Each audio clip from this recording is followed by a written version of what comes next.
राधे राधे दोस्तों, आज हम आपको सुनाएंगे एक औरत की बड़ी दुख भरी कहानी। बड़े घर की बेटी बनी बड़े घर की बहू, लेकिन किस्मत के लिखे को कौन बदल पाया है।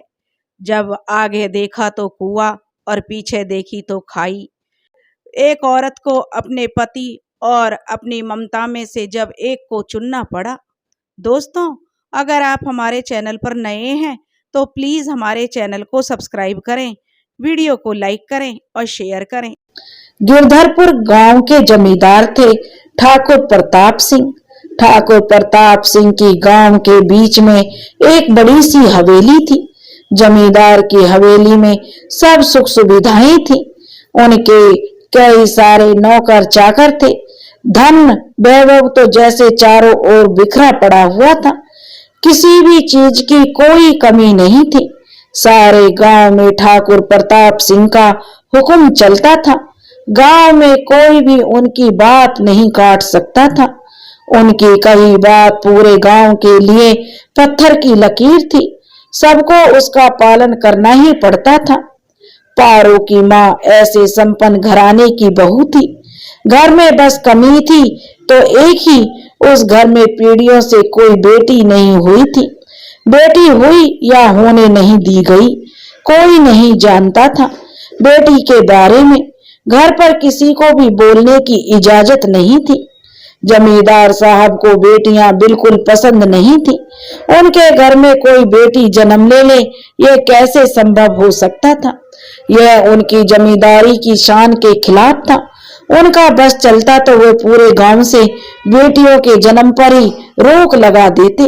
जब पारो की दादी को पता चला कि उनकी बहू फिर से मां बनने वाली है तो उन्होंने अपने बेटे और बहू को बुलाकर कहा, देखो, इस बार मुझे पोता ही चाहिए। तुम जांच करवा लो। अगर बेटी हुई तो पिछली बार की तरह डॉक्टर के वहां से ही सब कुछ ठीक ठाक करके वापस आना, लेकिन इस घर में बेटी पैदा नहीं होनी चाहिए। ठाकुर प्रताप सिंह की नाक का सवाल है। हमारे यहाँ बेटियां पैदा नहीं होती, हमें पोता चाहिए। वो कहते हैं ना, स्त्री ही स्त्री की सबसे बड़ी दुश्मन होती है। यह बात 16 आने सच है। और वरना दादी पोते की ख्वाहिशें क्यों रखती, पोती की क्यों नहीं। हमारे समाज में आज भी बेटी को कम पसंद किया जाता है। आज भी बेटी की शादी उसकी पढ़ाई में किए जाने वाले खर्चे को जो व्यर्थ समझा जाता है। कहीं कहीं तो बेटी को माँ की कोख में ही मार दिया जाता है। वह जन्म भी नहीं ले पाती है। पारो के माता पिता भी जांच कराने डॉक्टर के क्लिनिक पहुंच जाते हैं ताकि जांच में पता चल सके कि पारो की जो मात की कोख में बेटा है या बेटी। डॉक्टर ने जांच करके जो उन्हें बताया उसे सुनकर वे दोनों बेचैन हो गए। अब वे क्या करें, क्या निर्णय लें। यह दोनों ने तय किया कि वे वापस घर चलते हैं, सबको सारी बात बताते हैं, फिर घर के बड़े लोग जो निर्णय लेंगे वही किया जाएगा। पारो के माता पिता वापस गांव लौट आते हैं क्योंकि यह एक पारो नाम की लड़की की कहानी है जिसने अपनी जिंदगी में संघर्ष किया। और पारो के घर में कोई लड़की को पसंद नहीं करते थे, इसलिए पारो के जन्म लेते ही उसके संघर्ष की कहानी शुरू हो गई थी। पारो की दादी बहुत खुश हो जाती है कि दोनों जल्दी घर लौट आए हैं तो इस बार बेटा ही पैदा होगा। घर पहुंचकर पारो के पिता सबको बताते हैं कि उसकी माँ की कोख से इस बार जुड़वा बच्चे हैं, एक बेटा और एक बेटी। अब सबसे बड़ी समस्या यह थी कि डॉक्टर ने बताया था अगर गर्भपात करवाते हैं तो बेटी के साथ बेटा भी नहीं रहेगा। अब यह सब सुनकर घर वाले परेशान हो गए कि करें तो क्या करें। ये तो बहुत ही जो दुविधाग्रस्त स्थिति पैदा हो गई थी।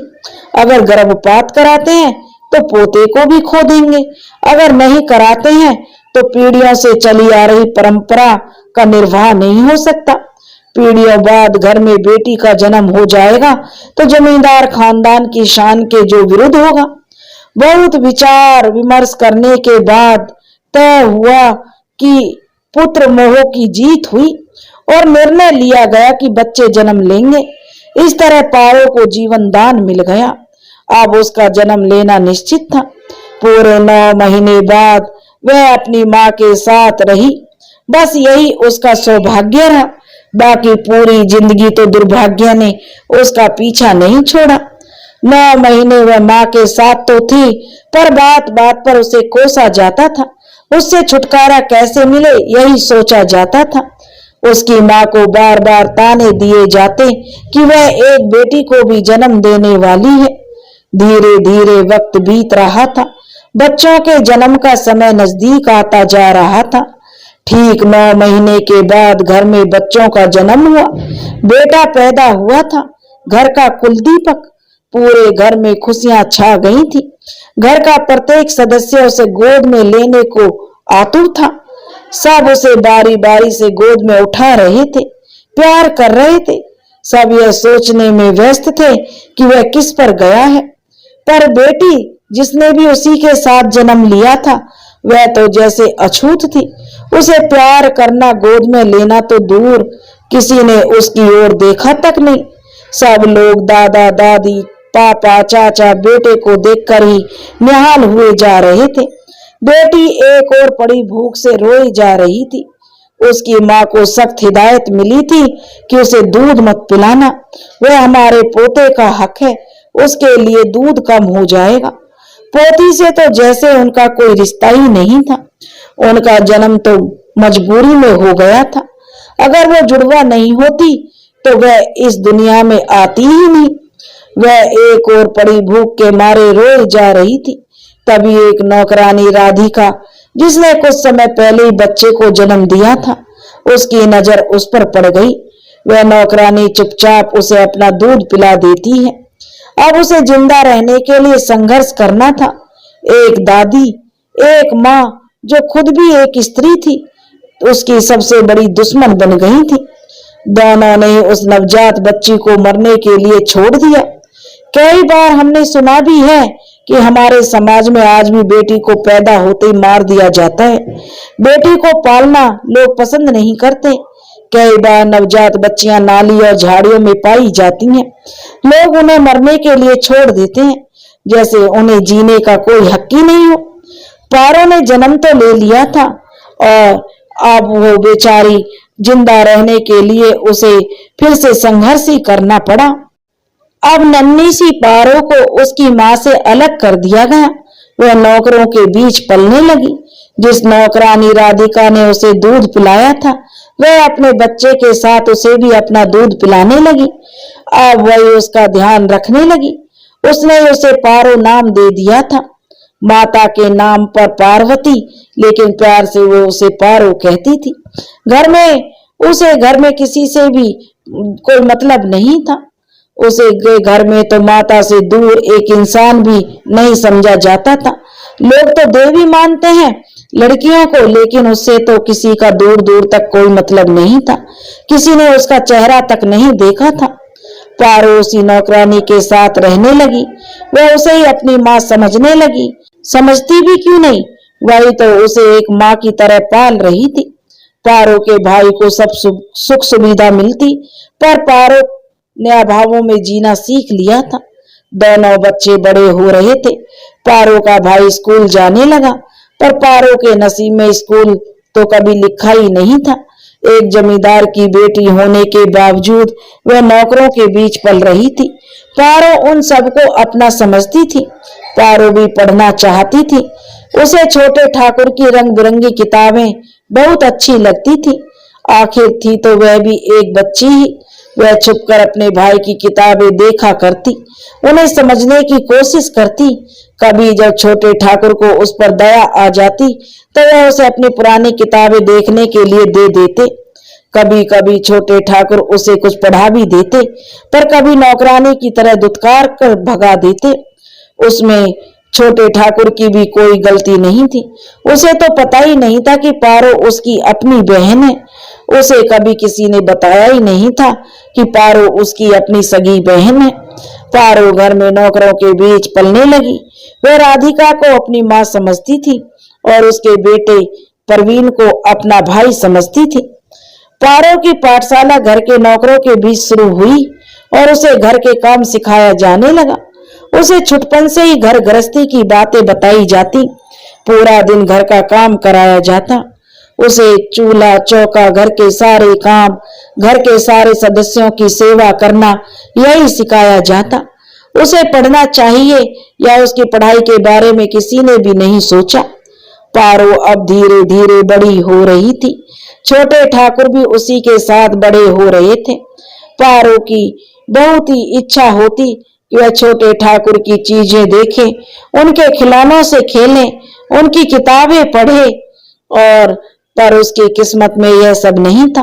पारो जैसे ही छोटे ठाकुर की किताबों को छूती तो उसे मना कर दिया जाता, उसे उनके कमरे में भगा दिया जाता। धीरे धीरे पारो घर के सारे काम सीख गई। वह छोटी सी उम्र में ही खाना बनाना, चूल्हा चौका करना, घर के सारे काम सीख गई। जमींदार के घर जब कोई मेहमान आता तो वह पारो को वहां की नौकरानी की बेटी समझता था। जमींदार परिवार कभी किसी को नहीं बताता कि पारो उनके घर की बेटी है, क्योंकि उनके घर में बेटी पैदा होना उन्हें अपना अपमान लगता था। पारो अब 14 साल की हुई थी। घर में हवेली में उसकी शादी की बातें होने लगी। वह नहीं चाहती थी कि अभी उसकी शादी हो, पर उसकी कौन सुनने वाला था। उसने राधिका से कहा, माँ, मैं अभी शादी नहीं करना चाहती। राधिका बोली, बेटी, ऐसा नहीं हो सकता। ठाकुर साहब जैसा चाहेंगे वैसा होगा। हमें उनकी आज्ञा का पालन करना होगा। सब लोग उसके लिए लड़का खोजने में लग गए। किसी ने उससे पूछना भी नहीं चाहा कि वह क्या चाहती है, उसकी क्या इच्छा है। पूरा जमींदार परिवार उसके लिए लड़का खोजने में जुट गए। कुछ समय बाद एक लड़का उसके लिए पसंद कर लिया गया। उससे किसी ने कुछ पूछा ही नहीं लड़का उसे पसंद है या नहीं, यहाँ तक कि उसने लड़के को देखा तक नहीं था। पारो से बिना पूछे दूसरे गांव के जमींदार के 25 साल के बेटे सुरेंद्र से उसका विवाह तय कर दिया गया। पारो यह नहीं समझ पा रही थी, एक नौकरानी की शादी के लिए पूरा जमींदार परिवार परेशान क्यों है। सब उसके लिए लड़का ढूंढने की इतनी कोशिश क्यों कर रहे हैं। राधिका, जिसे वह अपनी माँ समझती थी, कोई उससे कुछ पूछ क्यों नहीं रहा। राधिका का परिवार बस चुपचाप ठाकुर परिवार का हुक्म मान रहा था। उसने कभी भी उन्हें अपना मुंह खोलते हुए नहीं देखा। उनकी बेटी की शादी जो तय कर दी गई, उनसे राय तक नहीं मांगी गई थी। पारो कुछ भी नहीं समझ पा रही थी कि उसकी माँ इस तरह चुप क्यों है। फिर उसने सारी बात अपनी माँ से पूछने की सोची और तय किया कि जब रात में सारा काम समाप्त हो जाएगा तो वह अपनी माँ से इसका कारण जरूर पूछेगी। रात में जब सारा काम खत्म करके सब सोने चले गए तो पारो ने राधिका से पूछा, माँ, वैसे तो ये लोग मुझे हवेली का कोई सामान छूने या देखने भी नहीं देते, ना ही मुझसे ठीक से बात करते हैं, फिर सब लोग मेरी शादी के लिए इतने बेचैन क्यों हैं? राधिका बोली, बेटी, वे तुम्हारी उम्र अब शादी के लायक हो गई है ना, इसलिए। पारो बोली, नहीं माँ, मुझे ऐसा नहीं लगता, कोई और बात है। ये लोग बिना आपसे पूछे मेरी शादी कर रहे हैं और तुम कुछ बोल भी नहीं रही हो। राधिका बोली, ऐसी कोई बात नहीं है बिटिया, हमारे मालिक हैं वे, जो करेंगे सबके भले के लिए करेंगे। पर पारो यह बात मानने को तैयार नहीं थी कि जमींदार साहब बिना किसी कारण के उसकी शादी के लिए इतने उत्साहित हैं और एक जमींदार परिवार में उसकी शादी करवा रहे हैं। अब हवेली में पारो की शादी की तैयारियां शुरू हो गई। सारी व्यवस्था ऐसे हो रही थी जैसे जमींदार की बेटी की शादी होने वाली हो। पूरी हवेली को खूब सजाया गया, तरह तरह के पकवान बनाए जा रहे थे, खूब कपड़े गहने खरीदे गए। पारो तो सब बहुत ही जो उत्सुकता से देख रही थी। उसने इतने गहने कपड़े कभी देखे भी नहीं थे। इतने महंगे कपड़े गहने देखकर पारो बहुत खुश थी। यह देखकर कि यह सब उसके लिए लाया जा रहा है। वह नए नए कपड़े पहनकर देख रही थी कि कौन सा सबसे अच्छा लग रहा है। पारो बहुत खुश थी, पर अब भी वह नहीं समझ पा रही थी कि जमींदार परिवार उसकी शादी में इतना खर्च क्यों कर रहा है। पारो के मन में इस बात को लेकर बड़ी ही उथल पुथल मची हुई थी। वह बार बार राधिका से इस बारे में पूछती रही, पर राधिका उसे कुछ भी नहीं बताती। पर हर बार उसकी आंखों में आंसू छलक आते आते भी क्यों नहीं, उसने पारो को अपनी बेटी की तरह पाला था। शादी से एक रात पहले पारो जिद पर अड़ गई कि वह उसे यह बताए कि जमींदार परिवार उसकी शादी में इतना खर्च क्यों कर रहा है। आखिरकार हार कर राधिका ने उसे वह सच बता दिया जिसे वह इतने सालों से अपने अंदर दबाए बैठी थी। वह बताना तो नहीं चाहती थी, वह जानती थी कल जब जमींदार साहब उसकी शादी करेंगे तब तो उसे पता चल ही जाएगा, इसलिए उसने आज ही उसे बताने का निश्चय किया था। बहुत ही दुखी मन से राधिका ने पारो को वह कड़वा सच बता दिया कि वह उसकी नहीं जमींदार की बेटी है और वह छोटे ठाकुर की जुड़वा बहन है। राधिका की बात सुनकर पारो को बड़ा धक्का लगा। उसे विश्वास नहीं हो रहा था कि वह जमींदार परिवार की बेटी है। उसे राधिका की बात पर बिल्कुल विश्वास नहीं हो रहा। पारो सारी रात रोती रही। अगले दिन पारो की शादी होने वाली थी। सुबह से ही हवेली में बहुत रौनक थी, पर पारो बिल्कुल चुपचाप थी। खूब बड़ी बारात आई। पारो बड़े शान और शौकत से पारो की शादी हो रही थी।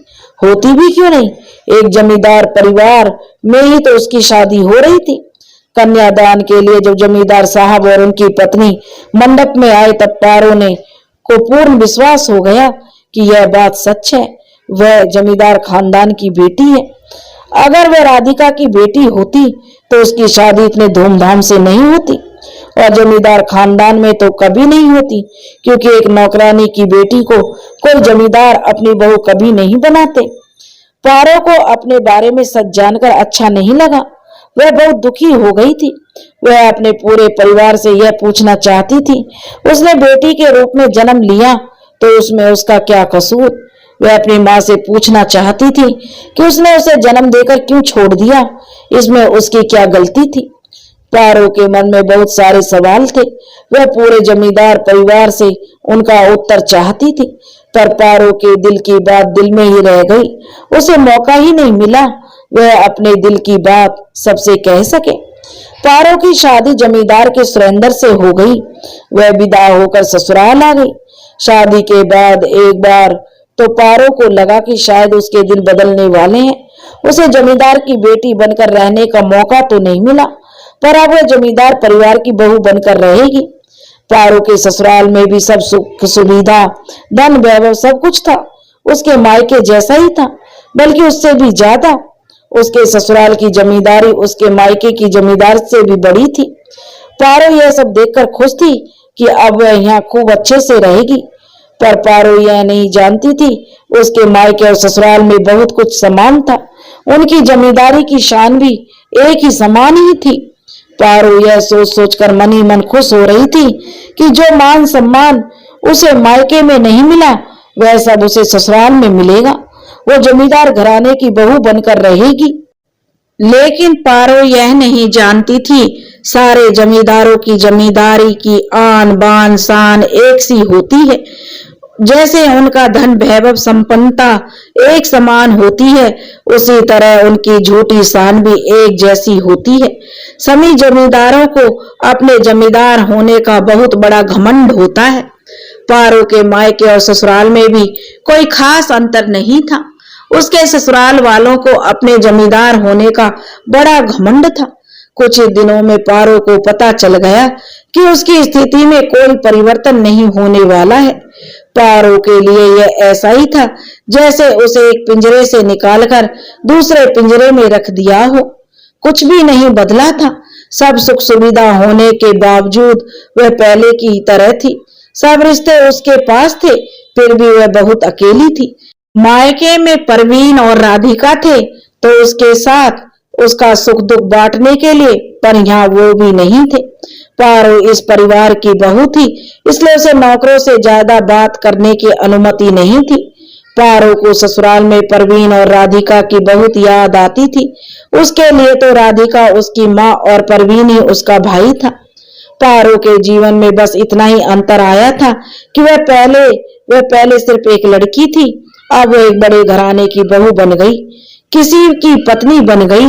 सिर्फ उसके ऊपर जिम्मेदारियां बढ़ी थी और कुछ नहीं। पारो के ऊपर इस कच्ची उम्र में पूरे घर की जिम्मेदारियां आ गईं। अभी तो उसके खेलने कूदने की उम्र थी, उसका बचपन जिम्मेदारियों के तले दब गया। बहू ऐसा काम करो, यह करो, वह मत करो, ऐसे बैठो, यह खाओ, वह मत खाओ। बड़े घर की बहुएं ऐसा नहीं करती, पूरी मर्यादा में रहो। इस छोटी सी उम्र में उस पर ना जाने कितने नियम कानून लागू कर दिए गए। सारी बातें देखकर ऐसे लगता था जैसे अगर अभी उसे सब कुछ नहीं सिखाया तो फिर उसकी उम्र निकल जाएगी, जैसे वह फिर कुछ सीख नहीं पाएगी। मायके और ससुराल दोनों परिवारों में से किसी ने भी पारो को नहीं समझा कि अभी वो एक मासूम बच्ची है। सब उस पर हुक्म चलाते, वह नौकरों की तरह सबका हुक्म मानने लगी। वैसे भी यही शिक्षा तो उसे बचपन से दी गई थी। अब धीरे धीरे समय बीत रहा था और पारो की उम्र 16 साल थी। अब पारो 16 साल की छोटी सी उम्र में मां बनने वाली थी। वह मां बनने के लिए अभी तैयार नहीं थी, इसलिए 9 महीने बाद जब पारो ने बच्चे को जन्म दिया तो वह बहुत ही कमजोर पैदा हुआ, जिस कारण पैदा होते ही उस बच्चे ने दम तोड़ दिया। अब तो पारो पर दुखों का पहाड़ टूट पड़ा। अब हर समय उसे ताने सुनने को मिलते कि वह एक स्वस्थ बच्चे को भी जन्म नहीं दे पाई। वह कैसी औरत है। पारो अभी खुद बच्ची थी, वह समझ नहीं पा रही थी कि उसकी गलती कहाँ है। अभी कम उम्र होने के कारण वह स्वस्थ बच्चे को जन्म नहीं दे पाई, इसमें उसका क्या कसूर है। ये बात बड़े लोग क्यों नहीं समझ पा रहे थे। अभी तो वह पूर्ण रूप से स्वस्थ भी नहीं हो पाई थी कि उसकी सास ने कहना शुरू कर दिया कि वह जल्दी से पोते का मुंह दिखा दे बहू, नहीं तो वह अपने बेटे का दूसरा विवाह कर डालेगी। जब पारो 19 साल की हुई तो उसे पता चला कि वह फिर से मां बनने वाली है। फिर तो पूरे 9 महीने उसकी सास उस पर टोटके करती रही। हर समय उससे कहती इस बार स्वस्थ बच्चा पैदा होना चाहिए। उसे कई तरह की जड़ी बूटी खिलाती रहती और कहती ऐसा करने से बेटा ही पैदा होगा। 9 महीने बाद पारो ने एक बेटी को जन्म दिया, जो उसका सबसे बड़ा गुनाह बन गया था। पारो नहीं जानती थी उसके मायके की तरह उसके ससुराल में भी बेटी को जन्म देना एक गुनाह था। उसके ससुराल में पिछली 7 पीढ़ी से कोई बेटी पैदा नहीं हुई थी। यह उनकी शान के खिलाफ था और पारो ने एक बेटी को जन्म दिया था। अब तो पारो की जिंदगी बहुत मुश्किलों से गुजरने वाली थी। अभी वह अपने को संभाल भी नहीं पाई थी कि उसकी सास ने उससे कहा उसे इस बेटी को अपने से और इस घर से दूर करना पड़ेगा।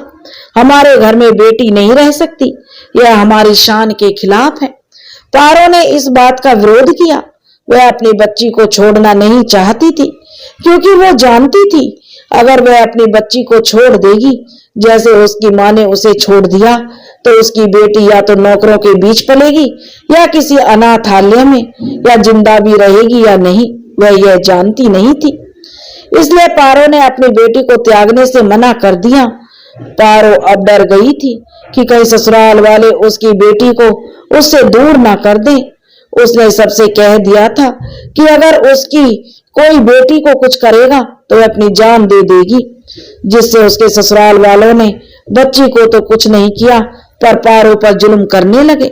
अब पारो को भूखा प्यासा रखा जाता। पारो फिर भी नहीं मानी तो उसके पति ने उसके सामने एक शर्त रख दी, या तो वह इस बच्ची को त्याग दे या वह उसे त्याग देगा। उसे उन दोनों में से किसी एक को ही चुनना पड़ेगा। पारो की ससुराल वाले अब उससे छुटकारा चाहते थे, क्योंकि बेटी के जन्म के समय उन्हें डॉक्टर ने बताया था कच्ची उम्र में 2 बार मां बनने की वजह से शायद अब पारो फिर मां नहीं बन पाएगी। इसलिए वे चाहते थे किसी तरह पारो से छुटकारा मिल जाए। ऊपर से उसके एक बेटी को जन्म दिया था। अब पारो को एक ऐसी दुविधा में डाल दिया गया जहां एक ओर कुआं था तो दूसरी ओर खाई। आज अगर वह अपनी बच्ची को चुनती है तो पति को छोड़ना पड़ता है, और अगर पति को चुनती है तो उस नन्ही सी जान को कहीं मरने के लिए छोड़ दिया जाएगा, शायद मार दिया जाए। पारो बहुत ही परेशान हो गई कि वह क्या करे। बहुत सोच विचार करने के बाद पारो ने एक निर्णय लिया, चाहे कुछ भी हो जाए वह अपनी बच्ची को नहीं छोड़ सकती। अभी अभी तो वह पैदा हुई है, वह उसे मरने के लिए नहीं छोड़ सकती। अपने निर्णय को मजबूती से पारो ने अपने पति को बता दिया कि वह इस नन्ही सी जान को नहीं छोड़ेगी। पारो का निर्णय सुनकर उसके पति को गुस्सा आ गया। उसने पारो से कहा, अगर तुम इसे नहीं छोड़ सकती हो तो तुम्हें मुझे छोड़ना होगा। जमींदारी की झूठी शान के आगे आज एक माँ ने घुटने नहीं टेके, बल्कि आज एक माँ की ममता जीत गई। अगर ऐसी हिम्मत उसकी माँ ने दिखाई होती तो शायद उसे इतने कष्ट नहीं उठाने पड़ते, क्योंकि उसके साथ तो उसके भाई ने भी जन्म लिया था। अगर उसकी माँ और दादी ने थोड़ी हिम्मत दिखाई होती तो उसे अपने भाई के बराबर ना सही पर थोड़ा सा प्यार तो उसे मिल ही जाता। पारो ने अपनी बेटी को छोड़ने से इनकार कर देने की वजह से सुरेंद्र और उसका पूरा परिवार पारो से नाराज हो गया। सबको यह अपना अपमान लग रहा था, क्योंकि उसके घर की बहू उनका हुक्म नहीं मान रही थी। यह बात वो कैसे सहन कर सकते थे। पारो से नाराज होकर ऐसे में एक रात सुरेंद्र ने उसे बच्ची सहित घर से निकाल दिया। इसमें उसकी सास ने बेटे का पूरा साथ दिया। अब पारो के सामने सबसे बड़ी समस्या थी कि वह कहां जाए उस नन्ही सी जान को लेकर। एक जमींदार परिवार की बेटी दूसरे जमींदार परिवार की बहू आधी रात में सड़क पर भटक रही थी। साथ में नन्ही सी जान उसकी गोद में थी। बहुत देर तक सड़क पर यूं ही भटकने के बाद पारो अपने पिता के घर की ओर चल दी, यह सोचकर शायद इतने सालों बाद कुछ बदल गया हो। उन्होंने उसे अपनी बेटी मानकर ही तो उसकी शादी करी थी। पारो सोच रही थी कि उस पर नहीं तो उसकी बच्ची पर ही शायद उन्हें दया आ जाए और उसे आश्रय मिल जाए, पर पारो गलत सिद्ध हुई। इतने सालों में भी कुछ नहीं बदला था। जमींदारों की वही ऊंची नाक, वही झूठी शान अभी भी बरकरार थी। जिस पिता ने उसे कभी नहीं अपनाया, अब वह उसके साथ उसकी बेटी को कैसे अपना सकते थे। उन्हें तो वह कलंक की तरह दिखता था। एक तो वह बेटी थी, फिर उसने भी एक बेटी को जन्म दिया था। आज भी समाज में पूरी तरह यह नहीं समझ पाए हैं कि एक बेटी को जन्म देने के लिए नारी कहां तक उत्तरदायी है, वह कैसी दोषी है। उसे तो बस एक मौका मिल जाता है दोषारोपण करने का। समाज यह नहीं सोचता अगर बेटी पैदा नहीं होगी तो आगे चलकर बेटों को जन्म कौन देगा। बड़ी उम्मीद के साथ पारो अपने पिता के घर की ओर चल दी। थकी हारी पिता की हवेली पहुंची, पर यहाँ पर भी उसे कोई सहारा नहीं मिला। उसकी उम्मीदों पर पूरी तरह से पानी डाल दिया गया। उसे सहारा देना तो दूर, किसी ने उससे बात तक नहीं की। उसे घर से जाने के लिए बोल दिया गया। पारो ने बड़ी उम्मीद से अपनी दादी और माँ की ओर देखा, पर वहां से भी उसे निराशा हाथ लगी। माँ और दादी ने भी उससे मुंह मोड़ लिया।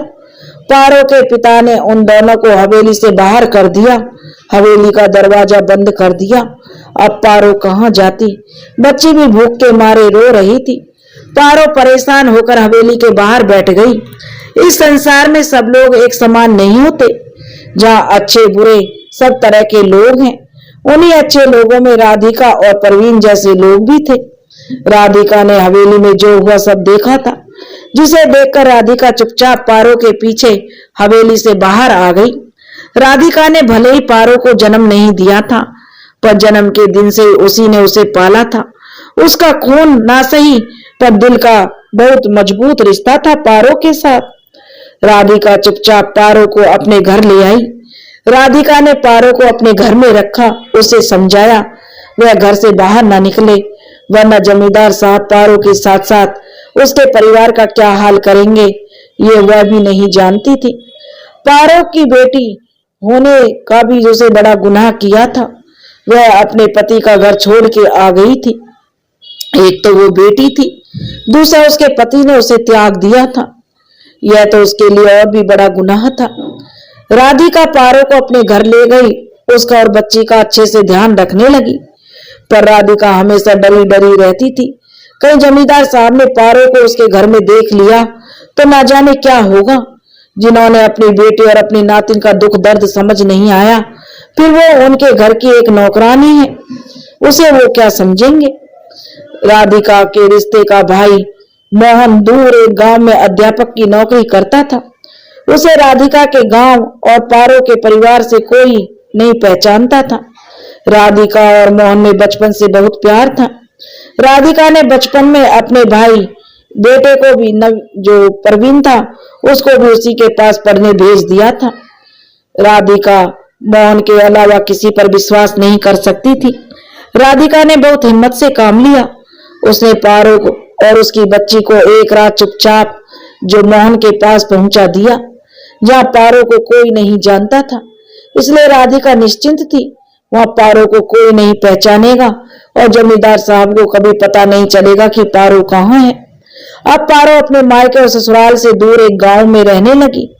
पारो पढ़ी लिखी तो थी नहीं, उसे घर का सिर्फ काम करना आता था, जैसे खाना बनाना, घर के जो भी काम होते हैं सब में पारो निपुण थी।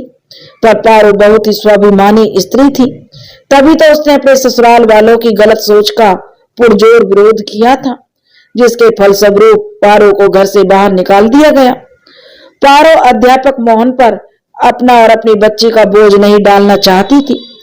मोहन जी भी छोटी सी नौकरी करते थे और उनका अपना परिवार भी था और अपने खर्चे भी। पारो ने मोहन से उसे कोई काम दिलवाने के लिए कहा, पर समस्या यह थी पारो को सिर्फ घर में खाना बनाने के अलावा कोई काम नहीं आता था। पारो का काम करना बहुत आवश्यक था। उसे अब अपने साथ साथ अपनी बच्ची का भी पालन करना था। अब पारो अपनी बच्ची को लेकर भी बड़ी चिंता में रहती थी कि इसके भविष्य का क्या होगा। राकेश को इस सब का बहुत बुरा लगा। उसे यह सब अपना अपमान लगा और इस घटना से तिलमिलाए राकेश ने ठान लिया था कि वह अब पारो के साथ साथ मोहन से भी बदला लेगा। अब वह हर समय यही सोचता कि इन दोनों से बदला कैसे लिया जाए। राकेश अब हर समय पारो और मोहन पर नजर रखने लगा। कुछ दिन तक रोज नजर रखने के बाद राकेश ने देखा कि मोहन रोज पारो के घर आते जाते हैं। यह सब देखकर राकेश को अपना बदला लेने का उपाय समझ में आ गया। अब वह पूरी तैयारी से बदला लेने लग गया। राकेश गांव में सबसे पारो और मोहन के रिश्ते के बारे में गलत बातें करने लगा और एक भाई बहन के रिश्ते को उसने कलंकित कर दिया। कुछ लोग कान के कच्चे होते हैं। ऐसे गांव के कुछ लोग राकेश की बातों को सच मानने लगे। उन्होंने पारो और मोहन का गांव में रहना मुश्किल कर दिया था। मोहन समझ नहीं पा रहा था कि वो क्या करे। उसका गांव में रहना मुश्किल हो गया और वह गांव वालों को कैसे समझाए। मोहन इसी उधेड़-बुन में लगा हुआ था, क्योंकि मोहन तो पारो को अपनी बहन समझता था और इस राकेश ने दोनों के रिश्ते को कलंकित कर दिया था। अब मोहन ने गांव के स्कूल की नौकरी छोड़ दी और दूर शहर में आ गए। यहीं उन्होंने एक स्कूल में नौकरी शुरू कर दी। पर मोहन को हर समय पारो की चिंता लगी रहती थी। उनके गांव से आने के कारण न जाने पारो वहां अकेले कैसे रहती होगी। कुछ दिनों बाद मोहन ने गांव से प्रवीण को बुलाकर गांव भेजकर पारो को अपने पास शहर में बुला लिया। मोहन ने अपने स्कूल के प्रधानाचार्य की मदद से पारो के लिए एक एनजीओ में रहने की व्यवस्था कर दी। पारो गांव से शहर आ गई और दुर्गा के साथ एनजीओ में रहने लगी।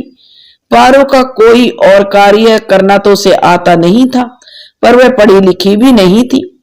पारो को सिर्फ खाना बनाना आता था। पारो बहुत ही स्वाभिमानी थी। उसे खाली एनजीओ में रहना अच्छा नहीं लग रहा था। पारो ने वहां की संचालिका से कहा कि वह उसे एनजीओ की रसोई, जहां वह रहने वाले बच्चों और स्त्रियों के लिए खाना बनता है, उसे नौकरी पर रख ले। उसे खाना बनाना बहुत अच्छे से आता है। एनजीओ की संचालिका ने पारो की बात मान ली। उसे सही लगी। उन्होंने पारो को वहां से रसोई में काम पर लगा दिया। पारो बहुत मेहनत से काम करती थी। कुछ दिनों में उसने अपने अच्छे व्यवहार से सबको अपना बना लिया। एनजीओ आकर दुर्गा भी जो बहुत खुश थी। वहां उसे खेलने के लिए बहुत सारे बच्चे जो मिल गए थे। पारो ने वहीं दुर्गा को एक अच्छे स्कूल में प्रवेश दिला दिया। दुर्गा अब शहर के स्कूल में पढ़ने लगी थी। दुर्गा पढ़ने में बहुत होशियार थी, हमेशा कक्षा में प्रथम आती थी। दुर्गा पढ़ाई के अलावा स्कूल के सारे कार्य, जितने भी प्रोग्राम होते थे, सब में बढ़कर भाग लेती थी। उसे स्कूल के सारे अध्यापक अध्यापिका बहुत प्यार करते थे। उसके प्रथम आने और बहुत ही होशियार होने की वजह से स्कूल ने दुर्गा की फीस माफ कर दी और उसे वजीफा भी मिलने लगा था। धीरे धीरे दुर्गा बड़ी होने लगी। वह अपनी हर कक्षा में प्रथम आती। पारो भी दुर्गा का बहुत ख्याल रखती थी। दुर्गा ने भी कभी पारो को निराश नहीं किया। एनजीओ में रहने वाले सभी लोगों की दुर्गा बहुत चहेती थी। सब उसे बहुत प्यार करते थे। इस बार जब 12वीं की परीक्षा का परिणाम आया तो सारे एनजीओ में खुशी की लहर दौड़ गई, क्योंकि दुर्गा ने पूरे प्रदेश में प्रथम स्थान प्राप्त किया था। पारो अपनी बेटी की सफलता पर बहुत खुश थी, पर पुराने दिनों को याद करके कभी कभी वह बहुत उदास हो जाती थी कि किस तरह उसके परिवार वालों ने उसे नौकरों के बीच पलने के लिए छोड़ दिया था, और उसके ससुराल वालों ने भी तो बेटी पैदा करने के अपराध में उसे घर से ही निकाल दिया। कभी कभी पारो सोचती, जो होता है वह अच्छे के लिए होता है। अगर वह नौकरों के बीच नहीं पली होती तो शायद उसे परवीन और मोहन जैसे दो भाई कभी नहीं मिल पाते, जिन्होंने हर मुश्किल की घड़ी में उसका साथ दिया था। जब सारा परिवार, सब लोग उसके विरुद्ध थे, फिर भी ये दोनों उसके साथ रहे और आज भी उसके साथ हैं। आज भी मोहन और परवीन हर समय उसके साथ रहते थे। दुर्गा को तो सिर्फ अपने दो मामा के अलावा किसी और रिश्तेदार का नाम तक नहीं पता था, वह किस खानदान की बेटी है। दुर्गा अब बड़ी हो रही थी। वह पारो की उदासी पढ़ने लगी थी। पारो जब कभी उदास होती तो दुर्गा उससे उसकी उदासी का कारण पूछती, तो पारो उसे टाल देती थी। पर दुर्गा के बहुत जोर देने पर एक दिन पारो ने उससे कहा, अभी तुम बहुत छोटी हो बेटी, जब बड़ी हो जाओगी तो सारी बात समझने लायक हो जाओगी, तो मैं तुम्हें सारी बात बता दूंगी, पर तब तक तुम मुझसे कोई प्रश्न नहीं पूछोगी।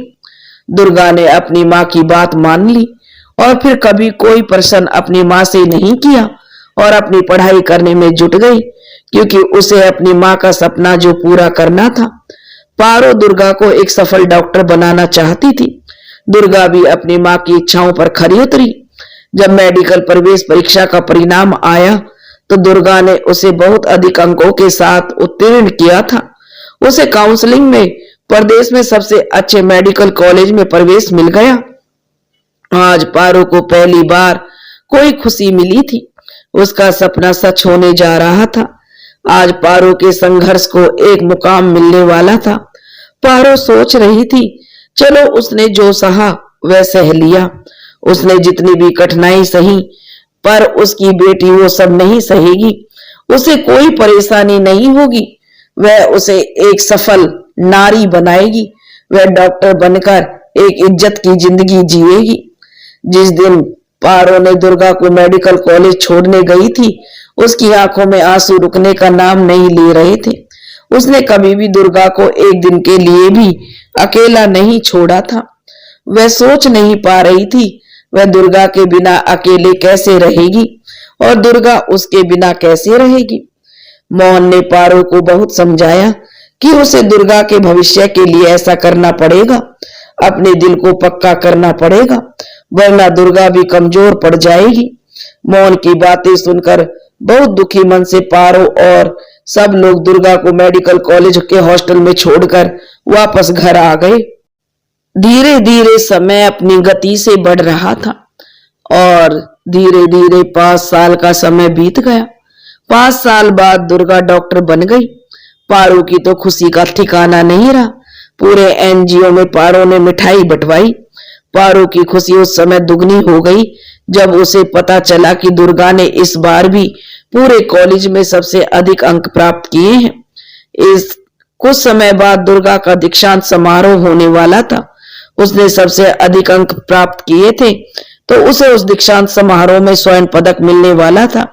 इस समारोह में कॉलेज वालों ने दुर्गा के परिवार वालों को भी आमंत्रित किया था। पारो के लिए भी निमंत्रण पत्र आया था। पारो बहुत ही प्रसन्न थी। उसकी बरसों की तपस्या आज सफल हो गई थी। दुर्गा ने पारो के लिए एक बहुत सुंदर साड़ी खरीदी थी। नियत दिन पारो अध्यापक मोहन के परिवार के साथ दीक्षांत समारोह में पहुंची। पारो बहुत ही प्रसन्नता पूर्वक दुर्गा के कॉलेज पहुंची। वह सोच रही थी उसने जो कष्ट उठाए हैं आज उनका मीठा फल उसे मिलने वाला था, पर उसकी किस्मत में शायद कुछ और ही लिखा था। आज इतने साल बाद भी शायद भगवान ने उसकी किस्मत में खुशी शब्द लिखना भूल गए थे। शायद यहाँ भी उसका दुर्भाग्य उसके साथ चला आया था। वो कहते हैं ना, अतीत कभी पीछा नहीं छोड़ता। पारो के साथ भी यही हुआ। पारो के खुशी के मौके पर जो उसके पैर तो जमीन पर नहीं पड़ रहे थे। जिस बेटी को जन्म देने की वजह से उसे आधी रात को घर से निकाल दिया गया था, आज उसी बेटी की वजह से उसे समाज में इतना सम्मान मिल रहा था। पारो खुशी खुशी जो सभागार में आकर बैठ गई। पूरा सभागार भरा हुआ था। एक और जिन छात्रों को पदक मिलने वाले थे उन्हें बैठाया गया था, दूसरी ओर काफी सम्मानित लोग बैठे हुए थे। पारो को यह सब देखकर अपनी बेटी पर गर्व महसूस हो रहा था। आज उसकी वजह से उसे यह दिन देखने को मिला था। कार्यक्रम शुरू हुआ, सब अच्छे से चल रहा था। तभी मुख्य अतिथि का मंच पर आगमन हुआ। कॉलेज के डीन सर ने उनका स्वागत किया, उन्हें माला पहनाई और उन्हें मंच पर लगी कुर्सी पर सम्मान सहित बैठाया। जब मुख्य अतिथि कुर्सी पर बैठे तो पारो की नजर उन पर गई तो वह चौंक गई। उसने देखा मुख्य अतिथि की कुर्सी पर उसके पति यानी दुर्गा के पिता जमींदार ठाकुर जो सुरेंद्र सिंह विराजमान थे। वे अब मंत्री बन चुके थे। उनके मंत्रालय का नाम था समाज कल्याण मंत्रालय। जमींदार साहब को वहां मुख्य अतिथि की कुर्सी पर बैठा देखा और वह अब मंत्री बन गए। यह देखकर पार्वती को बड़ा आश्चर्य हुआ। वह उन्हें देखती रह गई। यह कैसे हो सकता है कि जिसने कभी समाज के बारे में नहीं सोचा वह आज समाज कल्याण मंत्री के पद पर विराजमान है। हे प्रभु, ये कैसी विडंबना है। पारो नहीं चाहती थी उसके अतीत की छाया उसकी बेटी के भविष्य पर पड़े, क्योंकि वो जानती थी जब दुर्गा को स्वर्ण पदक दिया जाएगा तो वह अपनी मां को मंच पर अवश्य बुलाएगी और वह जब मंच पर जाएगी तो जमींदार साहब से उसका सामना हो जाएगा। वह सामान्य नहीं रह पाएगी। अगर ऐसा हुआ तो दुर्गा के लिए भी वह अच्छा नहीं होगा। पता नहीं वो कैसा महसूस करे। पारो नहीं चाहती थी कि दुर्गा के लिए कोई असहज क्षण आए या वो थोड़ी कमजोर पड़े। उसने कितनी मेहनत करी है इस क्षण के लिए। उसकी खुशी को बर्बाद दुर्गा की खुशी को बर्बाद पारो नहीं करना चाहती थी। इसलिए पारो चुपचाप सभागार से बाहर चली गई। बाहर आकर पारो सोचने लगी, हाय राम, कैसी किस्मत पाई है मैंने। उसने भगवान से ने जो उसे कभी कोई खुशी नहीं दी, आज जब उसकी बेटी की वजह से उसे जो खुशी मिल रही थी उसे भी उसमें शामिल नहीं होने दिया। उसके सामने ऐसी स्थिति लाकर खड़ी कर दी जिन लोगों के सामने आने से वह हमेशा दूर रहना चाहती थी, भगवान ने उन्हें उनके सामने लाकर खड़ा कर दिया। कहते हैं ना, अतीत कभी पीछा नहीं छोड़ता। वही आज उसके साथ हो रहा था। पारो सोच रही थी, सभागार से आवाज आई, इस बार का स्वर्ण पदक डॉक्टर दुर्गा को मिलता है। उन्होंने इस बार परीक्षा में सबसे ज्यादा अंक प्राप्त किए हैं। पारो भागकर सभागार के दरवाजे पर जाकर चुपचाप एक कोने में खड़ी हो गई ताकि उसे कोई देख ना पाए। वह दुर्गा को पदक लेते हुए देखना चाहती थी। तभी आवाज आई, हम दुर्गा को पदक लेने के लिए मंच पर जो अपनी माताजी के साथ दुर्गा को आमंत्रित करते हैं। पर पारो तो वहां थी ही नहीं। दुर्गा ने जब अपनी मां को नहीं देखा तो दुर्गा परेशान हो गई। उसने मोहन से पूछा, मामा जी, मां कहाँ है? तो मोहन बोले, अभी तो यही थी, पता नहीं कहाँ चली गई। जब दुर्गा का दोबारा नाम बोला गया तो वह बिना मां के ही जो स्वर्ण पदक लेने के लिए चली गई। दुर्गा बहुत उदास थी कि मां उसके साथ पदक लेने नहीं आई। दुर्गा चाहती थी कि वह आज सबको बताएगी कि किन कठिनाइयों का सामना करके उसकी मां ने उसे बड़ा किया है, उसे पढ़ाया है। उसकी मां उसके लिए आदर्श थी। वह अपनी मां को ही अपना आदर्श मानती थी। पर यह सब हो नहीं पाया। दुखी मन से दुर्गा ने स्वर्ण पदक ग्रहण किया। सब लोग बहुत परेशान हो गए कि पारो कहाँ चली गई। समारोह के बाद सब लोग जल्दी से घर वापस आए तो पारो वहां उन्हें बिस्तर पर लेटी हुई मिली। पारो को इस तरह बिस्तर पर लेटे हुए देखकर दुर्गा बहुत घबरा गई। दुर्गा और मोहन पारो से बार बार पूछते रहे कि बात क्या है, पर पारो कुछ बता नहीं पा रही थी। दुर्गा बहुत घबरा गई। वह पारो को जल्दी से लेकर अस्पताल पहुंची। उसे अस्पताल में भर्ती कराया गया। वहां दुर्गा को पता चला कि पारो को दिल का दौरा पड़ा है। दुर्गा समय पर पारो को अस्पताल ले आई, जिससे पारो को समय पर सही उपचार मिल गया, जिससे उसकी जान बच गई। अब पारो का एक नया संघर्ष शुरू हो गया, मौत के साथ संघर्ष। पारो को समय पर उपचार मिल गया तो उसकी तबीयत में सुधार होने लगा। दुर्गा खुद एक डॉक्टर थी, इसलिए वह सब बातों को बहुत अच्छे से अपनी माँ का ख्याल रख रही थी। वो उन बातों को नहीं करना चाहती थी जिससे उसकी माँ को दुख हो, जिससे पार्वती की तबीयत में अब सुधार हो रहा था। कुछ दिन बाद पारो की तबीयत ठीक हो गई। पारो अस्पताल से घर आ गई। एनजीओ में दुर्गा की सफलता के लिए एक समारोह होने वाला था। वहां के संचालक मंडल ने यह समारोह रखा था। वह उनके लिए बहुत बड़ी बात थी कि उनके एनजीओ में रहने वाली एक बच्ची ने आज इतनी बड़ी सफलता अर्जित की है। पारो घर वापस आ गई थी। उसकी सेहत को ध्यान में रखकर एनजीओ वालों ने अगले हफ्ते यह समारोह करने का फैसला लिया।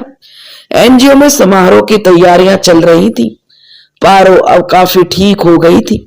आज मोहन और परवीन उससे मिलने के लिए आए थे और सही समय जानकर दुर्गा ने पारो से पूछा, माँ सच सच बता, उस दिन दीक्षांत समारोह में ऐसा क्या हुआ था जो आप इतने तनाव में आ गई और आपको दिल का दौरा पड़ गया? पारो बताना तो नहीं चाहती थी कि उस दिन क्या हुआ था। वह नहीं चाहती थी कि उसके अतीत की सच्चाई दुर्गा को पता चले, जिससे उसे दुख हो कि उसकी माँ ने उसे जन्म तो दिया तो उन्हें कितने कष्ट सहन करने पड़े हैं। पर आज दुर्गा मानने वाली नहीं थी। उसने ठान लिया था कि वह सच्चाई जानकर रहेगी। उसने मोहन और परवीन से भी पूछा, पर वे कुछ नहीं जानते थे क्योंकि उन्होंने कभी जमींदार सुरेंद्र को देखा नहीं था, इसलिए वह उन्हें नहीं जानते थे। तभी वे समारोह में उन्हें पहचान नहीं सके थे।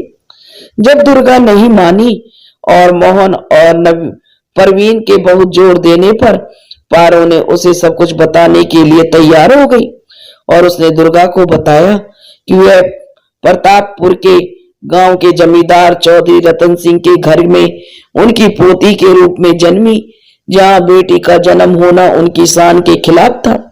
वह तो उसके साथ उसका जुड़वा भाई ने भी जन्म लिया था, इसलिए वह भी इस दुनिया में आ गई थी। उसे नौकरों के बीच पलने के लिए छोड़ दिया गया था। परवीन की माँ राधिका ने उसे पाल पोस कर बड़ा किया था। परवीन बचपन से ही मेरे साथ पला बढ़ा है। राधिका ने उसे अपनी बेटी की तरह पाला है। परवीन उसे अपनी बहन की तरह प्यार करता है। एक जमींदार का खून होने की वजह से उन्होंने उसकी शादी दूसरे जमींदार परिवार के बेटे ठाकुर सुरेंद्र प्रताप सिंह के साथ कर दी, जब उसकी उम्र मात्र 14 बरस की थी। और वहां भी उसके मायके की तरह ही जमींदारी की झूठी शान और शौकत थी। वहां भी मायके की तरह बेटी होना उनकी शान पर कलंक था, पर पारो ऐसा नहीं समझती थी। जब दुर्गा का जन्म हुआ तो वे लोग पारो से दुर्गा को अपने से दूर करने के लिए कहने लगे, पर पारो नहीं मानी। तो उन्होंने पारो के सामने ऐसी शर्त रख दी, जहां आगे कुआं था तो पीछे खाई। उसका कहना था यदि वो इस बच्ची को साथ रखेगी तो उसे इस घर को छोड़ना पड़ेगा। पर जब पारो बच्ची को छोड़ने को तैयार नहीं हुई तो उन्होंने एक रात बच्ची के साथ पारो को घर से निकाल दिया। जिसने उन्हें घर से निकाला वह कोई और नहीं, आज के समाज कल्याण मंत्री ठाकुर सुरेंद्र प्रताप सिंह थे। वे तुम्हारे पिता हैं बेटी। पारो की बात सुनकर किसी को विश्वास नहीं हो रहा था कि जिसके घर को बेटी को जन्म लेने का अधिकार नहीं था, जो बेटी के जन्म होने पर अपनी निरपराध पत्नी को घर से निकाल देता है, जो समाज का सबसे बड़ा दुश्मन है, वो आज समाज कल्याण का मंत्री बन गया। दुर्गा को सारी बातें बताते बताते पारो की आंखों से आंसू बह रहे थे। सारी बात सुनकर दुर्गा अपनी माँ से लिपटकर खूब रोई। सोचने लगी, उसकी माँ ने कितने कष्ट सहे हैं उसे पालने के लिए। माँ ने सबको छोड़ दिया, पर किसी भी परिस्थिति में अपनी बेटी को नहीं छोड़ा।